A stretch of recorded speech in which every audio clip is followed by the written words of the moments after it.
May 19th meeting of the Priorities and Planning Committee meeting. Hope you had a good, nice long weekend. As we have done in the past, we are having a virtual meeting where we have social distancing measures in place. I want to remind those who are in attendance today that all reports considered at this meeting will be considered at the council meeting scheduled for Wednesday, June 24th. The deadline for submitting a brief to the clerk's office is 1 p.m. on Thursday, June 18th.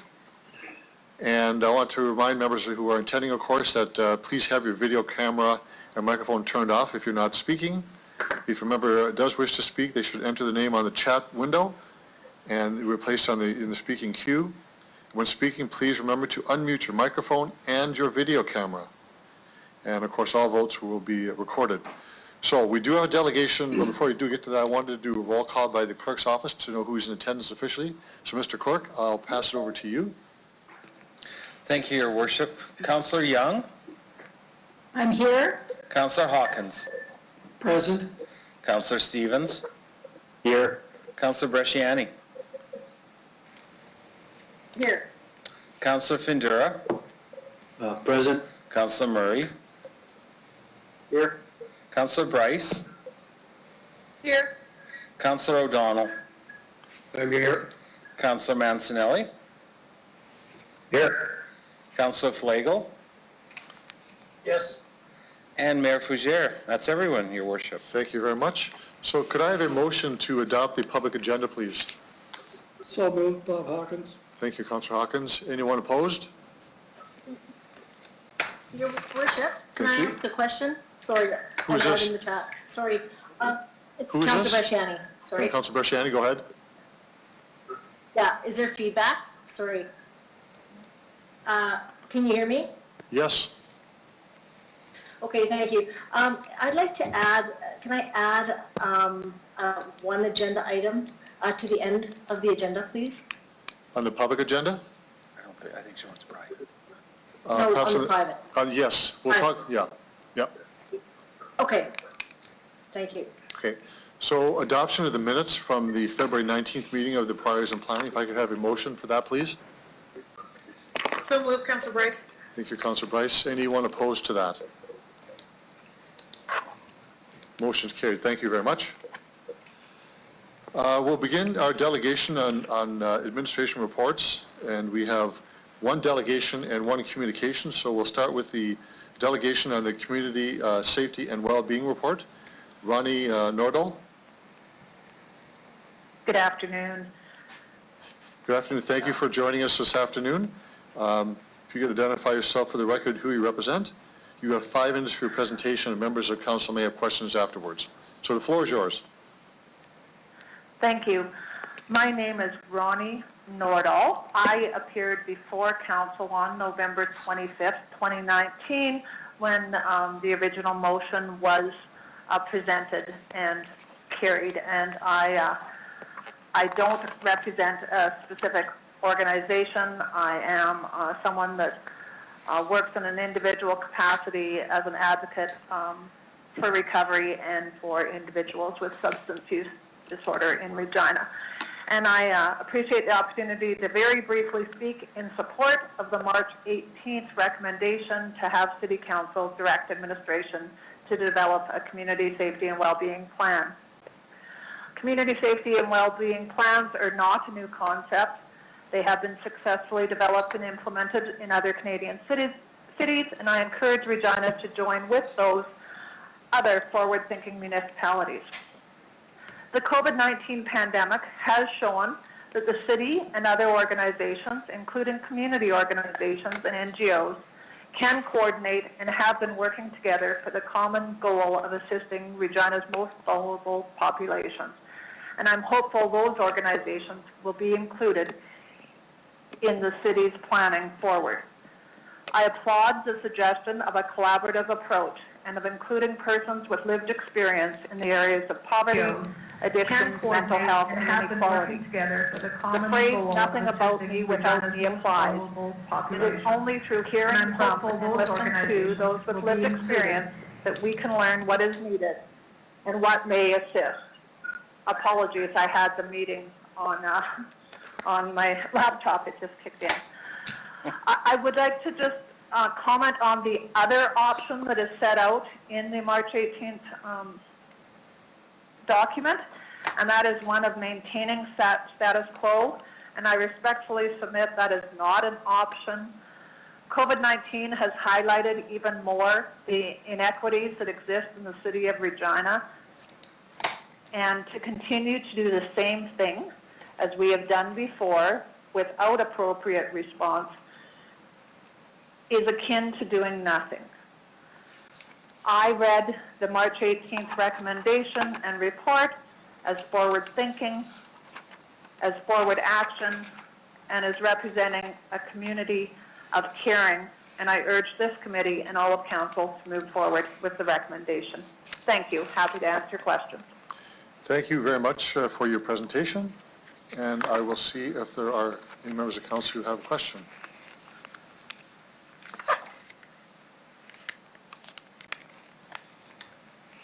Apparently there are none. You have made yourself very clear.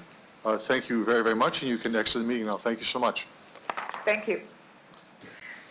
Okay, could I have a motion to receive and file Jim Elliott's communication? I believe we received this late last night, so I'm wondering if I could have a motion to accept it as receive and file. I'll move. Andrew? Thank you, Andrew. Anyone opposed to receive and file? Motion is carried. So let's begin with the consideration of PPC 20-5, and I would wonder if the administration has any comments it would like to make before we put this on the floor for discussion. Ms. Harlock? Through you, Your Worship. So the report before committee today outlines the need for a community plan, safety and well-being plan, linking the municipality's current level of crime and violence to a variety of underlying social issues such as poverty, addictions, mental health, and the inequality with vulnerable populations. The administration is proposing an approach that's collaborative, that includes community leadership, data collection, engagement with stakeholders, and individuals with the lived experience in order to create a collaborative document for the community. The allocation of $50,000 would be needed from the Strategic Innovations Fund to hire a facilitator for this process and develop the plan, which we would hope to have before council in Q2 of 2021. As we indicated, it is a holistic approach to look at social determinant issues, strategically focuses on areas such as early childhood education, food security, and access to quality housing. So by doing this, we'll work with the local partners to collaborate, to look at all of these issues and come up with a plan that's made for Regina. There are 4 main priority areas that we would focus on, and that's social development, prevention, intervention, and incident response. We currently have the community leadership within the Regina Human Services Partnership, and we have talked with the co-chairs of that committee who are both supportive of this initiative, and we would work with them and the rest of the community partners to bring a plan forward to council. We'd be happy to answer any questions that council may have. Thank you, Ms. Harlock. So I'll look for a list of members of council. Well, actually, I'd ask for a motion to accept the recommendations. So moved. Councillor Stevens? Thank you, Councillor Stevens. Floor is yours. Go ahead. Terrific. Thank you very much. Through the chair, this is a really useful report. I like the clear direction. Obviously, it has my support. I would also like to say that the city has done an exceptional job working on some of these portfolios already, given what Ronnie said with regards to COVID. The status quo isn't working, and given the opportunity, staff did a great job on the fly working on some of these different planks. My question is, so we spend the money, we have a facilitator. What exactly is the city's role in this process in just forming the strategy that we're going to see in Q2? Do we act as a facilitator? Do we bring these organizations together? Just walk me through what role we play in this, please. Ms. Harlock? Through you, Your Worship. That's right. We will play the project management role of getting the plan together and work with the consultant to be a facilitator so that we can get a larger buy-in with all of the groups that are needed to be able to move these issues forward in a collaborative way. So going forward after that, there would obviously be more facilitation and more dialogue that we would have with our different organizations groups.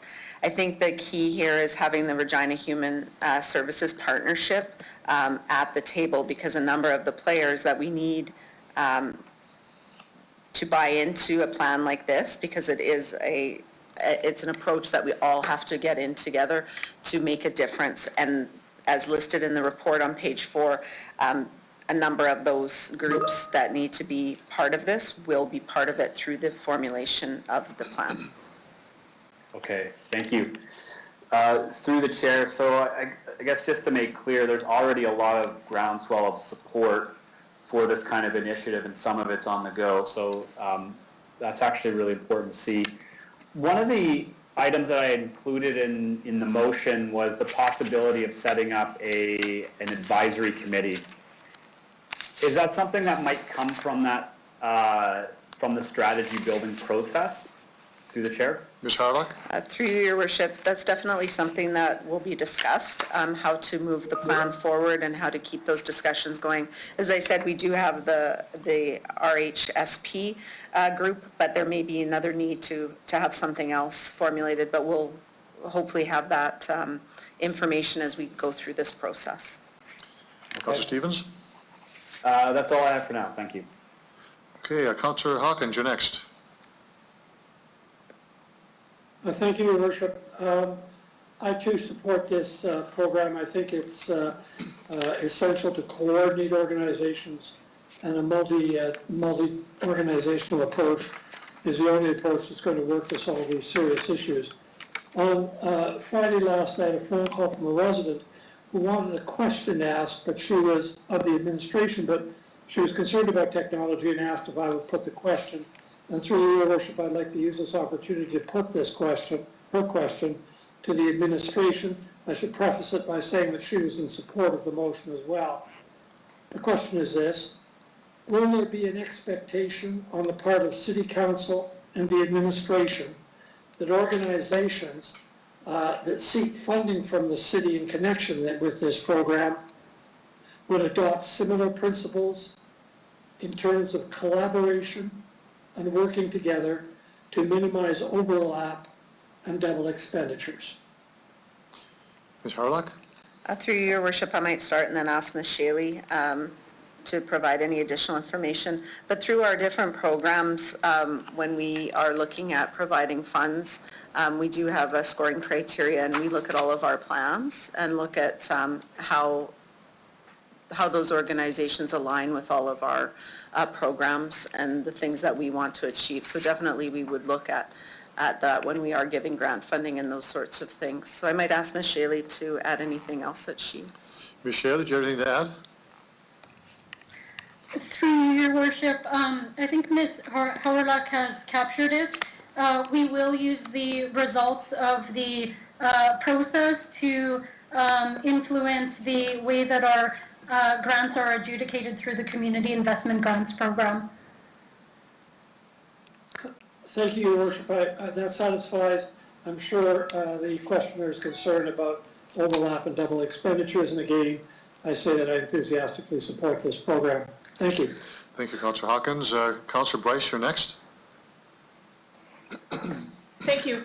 My question is regarding, I saw the list of people involved and the groups that you've got listed. Part of it is Social Services and Justice, as well as the Health Authority. And I was wondering if we have talked to them yet so far to see where they're at. We're looking to put $50,000 towards this. Are they willing to put some money to it as well? Ms. Harlock? Through your worship, I might ask Ms. Shaley to talk about the discussions, if any have been had with the social service providers. Ms. Shaley?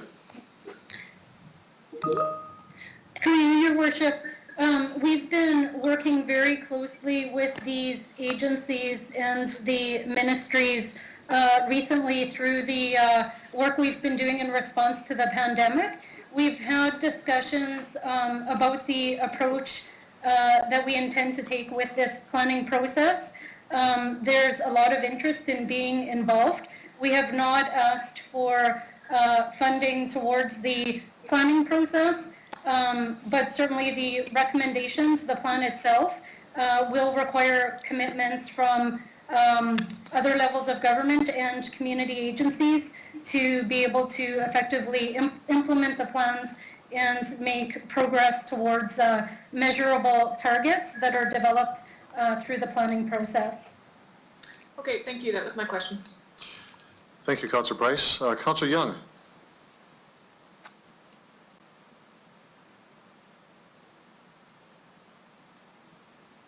Councillor Young?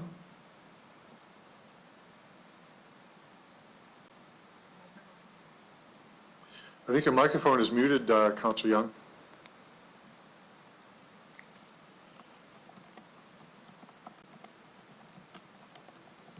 Well, perhaps we'll come back to you in a moment. We'll go on to our list and come back to you after.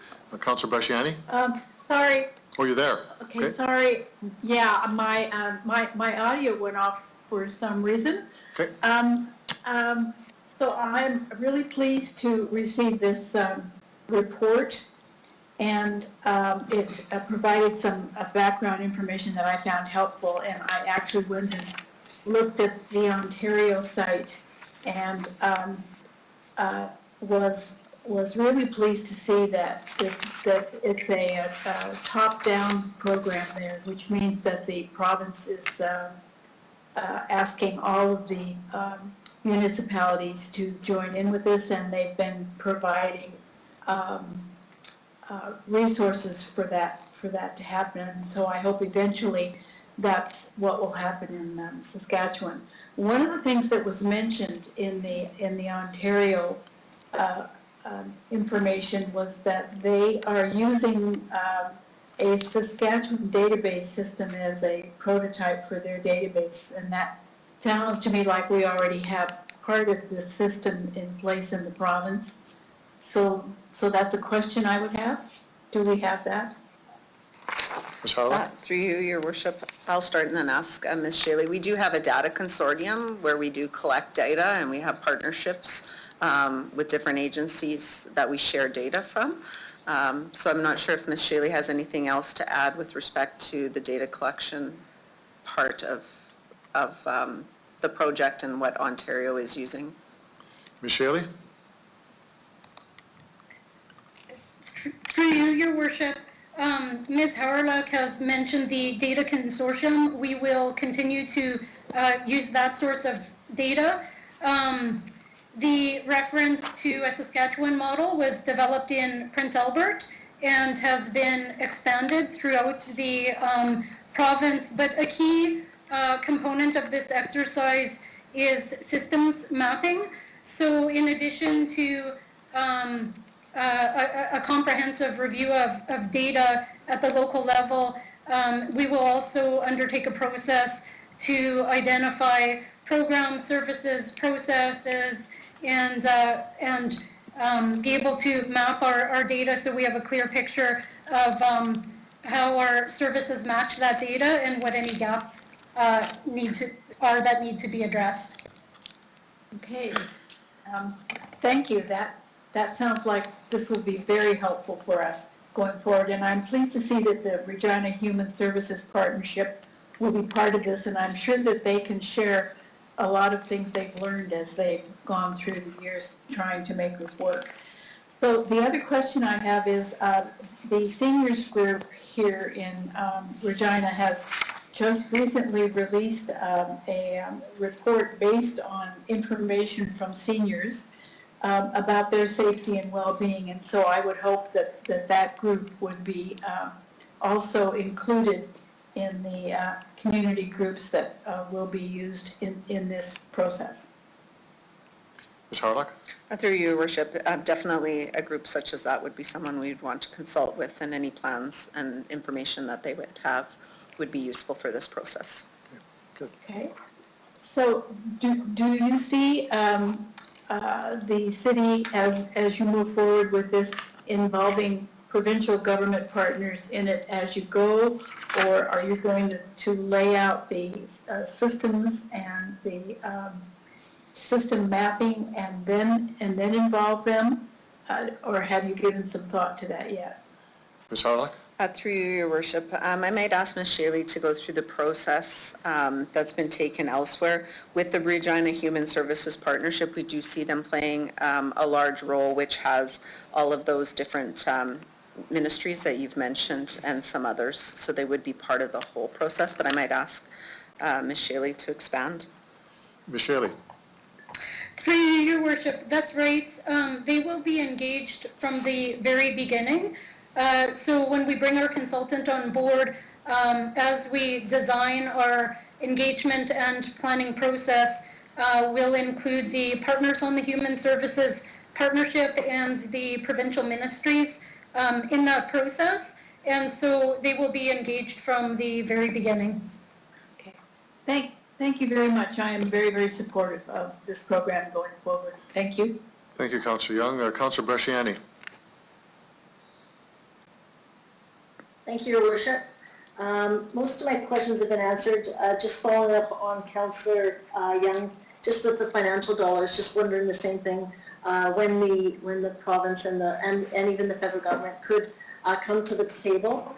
But I also, I'm so glad to see this here in the fact that this may lead to putting stakeholders together. I remember the delegation that came forward during the motion, they'd spoken about how important it was to bring stakeholders together so there's no duplication and kind of working collaboratively. So I think it's great that we're hearing that an advisory committee or some form of that would be part of the discussion as well. And hoping that we can take what other cities have done and look to see how this can grow. But yeah, I think that was all it was just around the financial, so that's everything. But thank you, this is good. I support this. Thank you, Councillor Bresciani. Councillor Fundura? Your Worship, I'm just flipping back and forth. I learned this new thing, computing thing, getting smarter, getting a little better on the electronics. Yeah. Your Worship, thank you. So I'm supportive of the recommendation. This is a great work, and it's going to be a great work done. Question would be on the fact of is this a full list of the stakeholders that are there now, or are there going to be, like Councillor Young mentioned about the seniors? If there are groups that are interested or have some expertise in this, who do they contact, or how would they go about this, to contact, to be on the board, or to be on the advisory, or get involved with this? Ms. Harlock?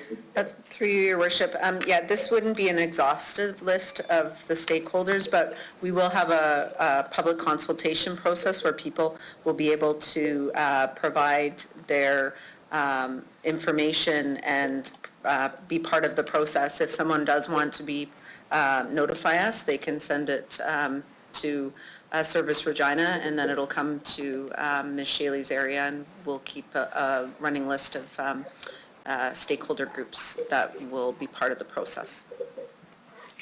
Okay, thank you for that. Thank you, Worship. So I'm very supportive of this. Thank you. Thank you, Councillor Fundura. Other comments on the report?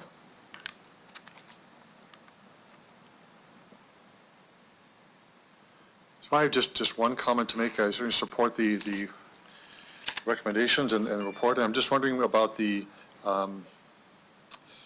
experience that we could learn from the Ontario government, how they've done this, as the top-down approach as described. I know obviously we're doing it at a city-wide level, but what has happened in Ontario in a general way, and what can we learn from the experience? Ms. Harlock? Through you, Your Worship, go through any research that her team has done with respect to how it's worked in Ontario with the top-down approach. Okay. Okay, Ms. Shaley? Through your Worship, so the province of Ontario has actually developed a model that is consistent with what you see in Appendix B, outlining the approach to community safety and well-being at the provincial level, and they've directed municipalities to develop their own plans. We are now a part of the Canadian network or Canadian Municipal Network on Crime Prevention. This is that has membership from across Canada, municipalities across Canada. And so by working closely with this organization, we have an opportunity to learn about best practices, not only in Ontario, but across the country. So we've had some preliminary conversations with municipalities in BC. We've looked at what some Ontario municipalities have done, and then we've connected closely with the members of the network.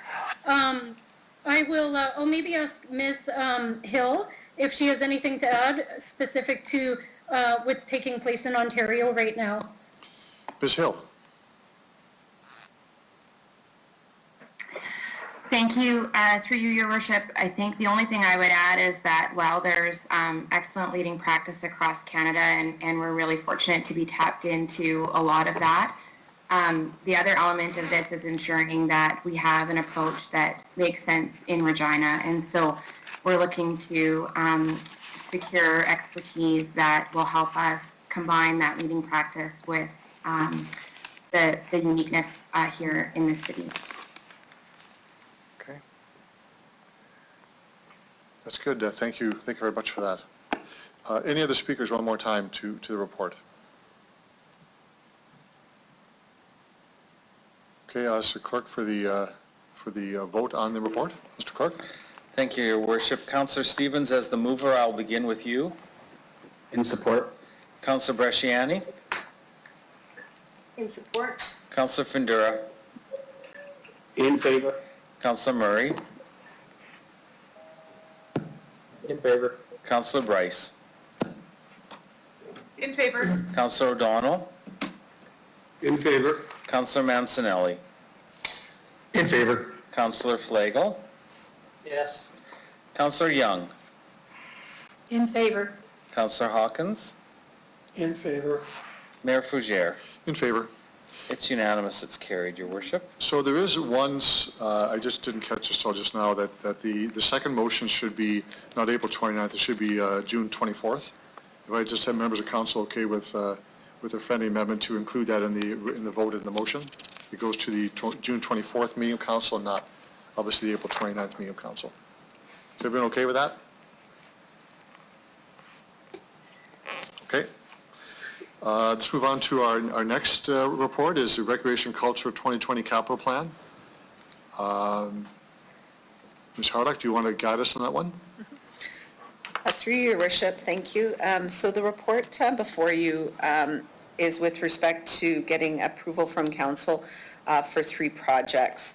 In the 2020 budget process, council approved 2 new capital funding programs. One was a stream called the Recreation Infrastructure Program, and that was established through the dedicated annual mill rate of 0.5%.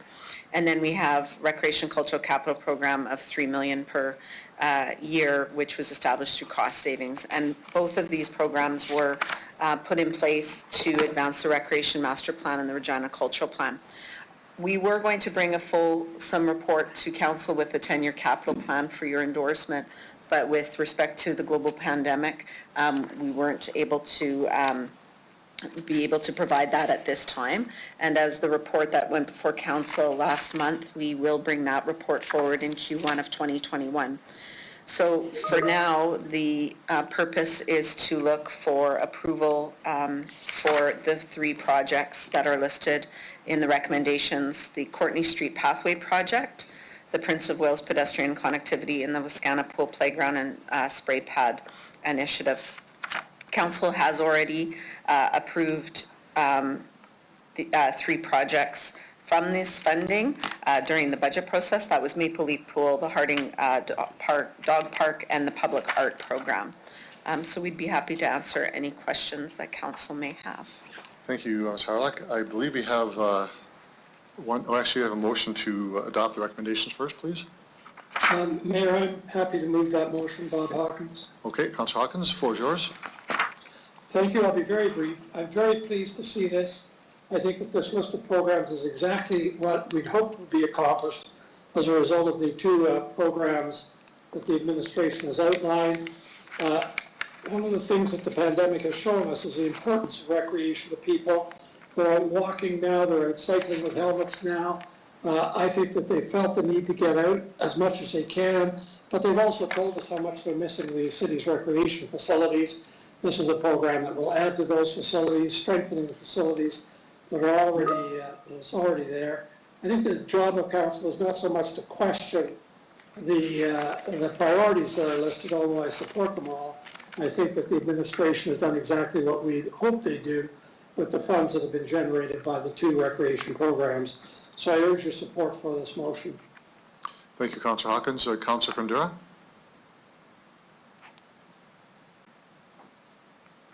Working, I'm on now, okay? Can hear you. Yeah, thank you. Thank you, Worship. Yeah, this is, I'm totally in support of the recommendation. I'm not sure if this is going to be, well, I'm going to ask the question, and if it's not relevant or anywhere close to, then you can let me know, Your Worship. Within the program, as this program is going to go, because we got the 0.5, is missing sidewalk program that we have, is it anywhere near this? Was that part of that, or it's running separately as we're moving forward? Ms. Harlech? Through you, Your Worship, I might start and then ask Mr. Onright to further elaborate, but that program is part of a larger infrastructure program. There may be pieces that we may look at, such as what we're doing with the Prince of Wales connectivity, but I might ask Mr. Onright to add anything further. Mr. Onright? Through you, Mr. Chair. Councillor Fundura, can you repeat the question, please? About this program, about the missing sidewalk program. Ms. Harlech mentioned that's out of the bigger program. It might be part of it. So about missing sidewalks, would this be part of this program? Mr. Onright? I can't remember. Yes. So the missing sidewalk program over the next, I believe it is 5 years, is worked into the capital plan. Part of that is through the funding with transit. That's one of the projects for transit connectivity, where we have transit stops and cleaning up that work, and this is work that we will continue to move forward. Okay, thank you, Your Worship. So the reason I asked this question is that, yes, we're looking at the sidewalk on the south side. It goes on from, I think, from Aaron's Road towards, go closer to Victoria. The reason I asked that is because there is a piece of sidewalk that's been not there for years on the north side from Dudney, and that's causing some stress. So that's the reason I asked about that one. That's been asked many times before, if we ever going to look at that piece that goes from, I think it's from, I think Chatwin, that area to Dudney. But I'll leave it at that, so I can take that offline. Thank you. Thank you, Councillor Fundura. Councillor Bresciani? Thank you, Your Worship. So I just want to be clear, it talks about service agreement fees, funds in here. How much of this is the service, is taken out of the service agreement funds? Through the chair? Ms. Harlech?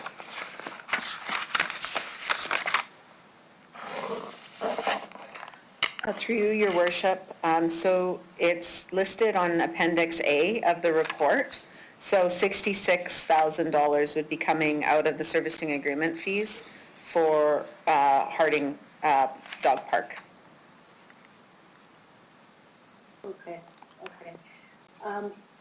In regards to Harding Dog Park, now if the funds are there for the park and say, for example, negotiations with the community and maybe the location or something that doesn't go through, or maybe, there has to be another location or whatever.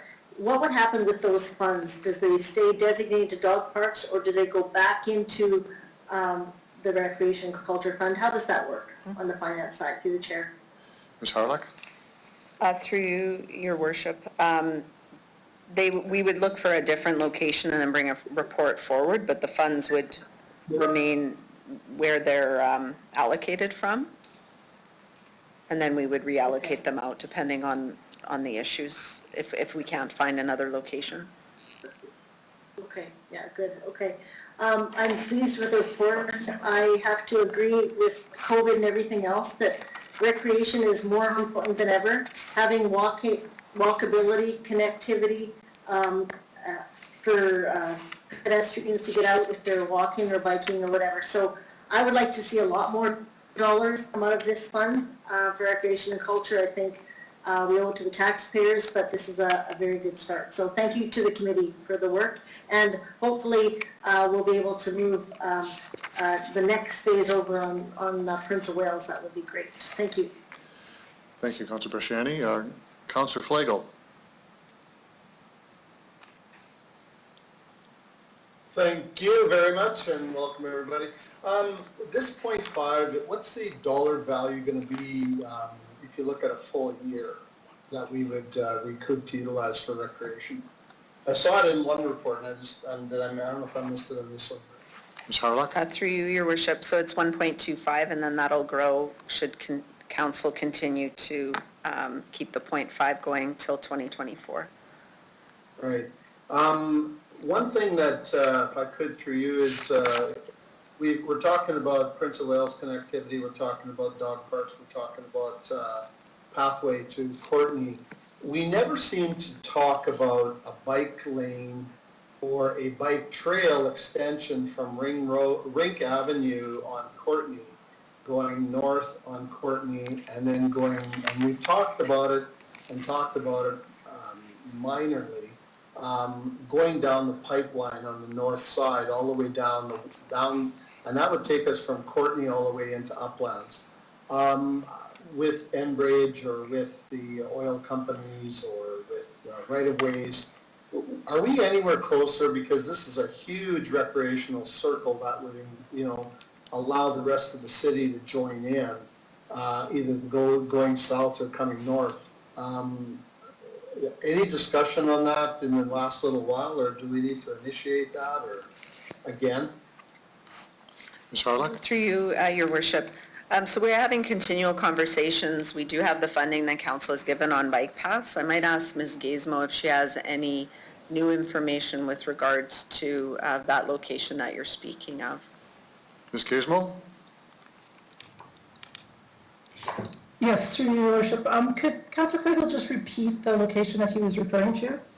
Thanks. I'm looking at discussion about putting a bike path on the north edge of the pipeline that goes behind North Home Depot, goes behind the barley mill, right from Courtenay all the way over to Uplands, and somehow getting across Albert Street or stopping and going south. I'm not sure, but it's a large space that could be utilized for a nice recreational. Right now, unfortunately, people are using it as a dog park, and that's not making residents very happy. So if there's some other way we could utilize it, that'd be better. Okay, thank you. I'm not aware of anything right in the short term, but it is certainly something we'll put on our radar and look at in the future.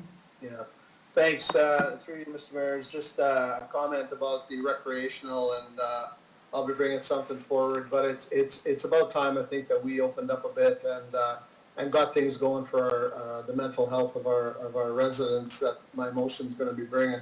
But I think it's really important. We've got facilities that we're utilizing, and whether we need to, as somebody has said one time, maybe bulldoze some of the things down that are old and decrepit and build new. But maybe sometimes in today's society, it's time to retrofit some of the existing things we have to accommodate the new styles of recreational sports and things that we do. So this is all good news, and we need this going forward with the COVID thing. So thanks. Thanks, Councillor Flagel. Any other speakers? Mr. Clerk, you want to do the vote on the motion, please? I will start with Councillor Hawkins as the mover of the motion.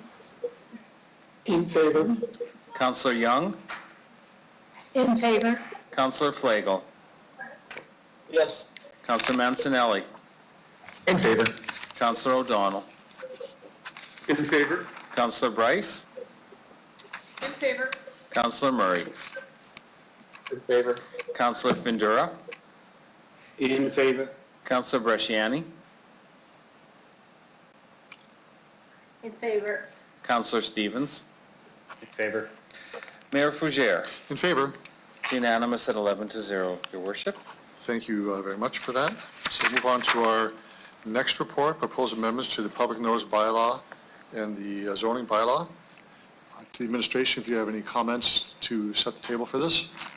Ms. Harlech? Through you, Your Worship. So the administration is recommending approval of a new public notice bylaw to replace the city's existing bylaw 2003-8.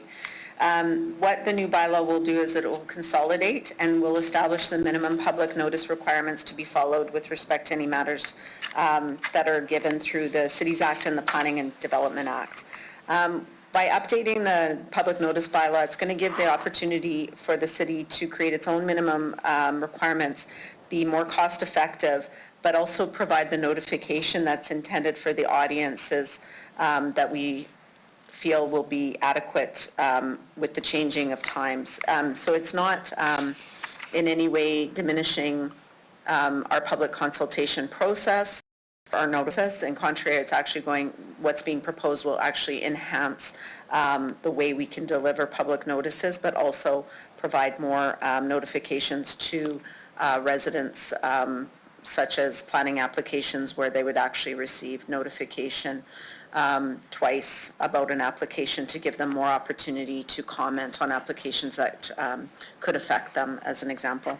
So we are recommending approval of doing the consolidation and creating the one bylaw, and we'd be happy to answer any questions that you might have. Thank you, Ms. Harlech, for that. Can I have a motion to adopt the recommendations, please? I'll move that motion. Jason. Thank you, Councilor Massanelli. Discussion on the report. Not really. I read it through a couple times, and until I came across Appendix B, I really had a little bit taking it all in. Appendix B really cleaned it up. It looks like it's a positive money situation for revenue saved, and as well, it's better communication, especially in the subject of zoning bylaw amendment. So it looks like it's really pretty concise. Thank you. Okay. Thank you, Councilor Massanelli. Councilor Hawkins. Thank you, Your Worship. I think this is a good step forward. I just have one question. With respect to the advertising in print media, the look of the advertising is very legalistic. It's uninviting. It doesn't encourage a reader to go on with it. Is that a format that's actually prescribed in law, or can something be done about the presentation format, which will convey the same information, but do so in a more reader-friendly manner? Ms. Harlech?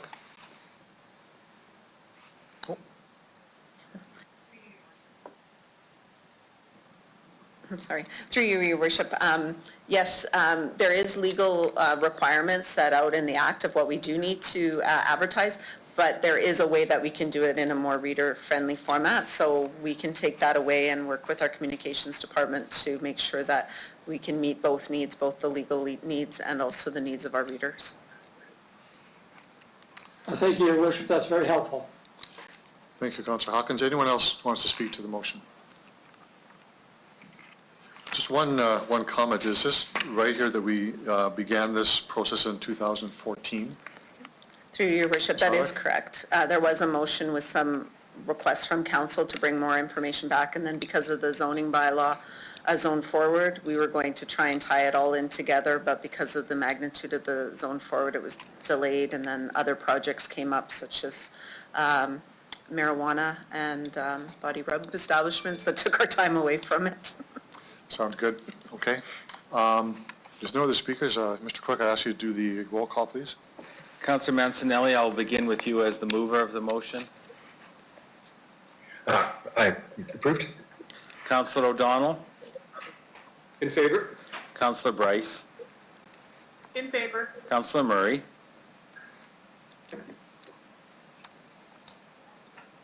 Councillor Murray. In favor. Councillor Findura. In favor. Councillor Bresciani.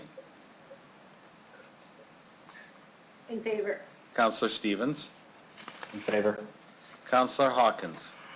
In favor. Councillor Young. In favor? Councillor Flagel. Yes. Mayor Fougere. In favor. Carries at 11-0, Your Worship. Thank you very much. That is the end of our public session. Do I have a motion for the private session, please? Barbara will move the private session. I'll move it. Okay. We'll convene this in with a 5-minute break. So we'll be back at 10 to the hour.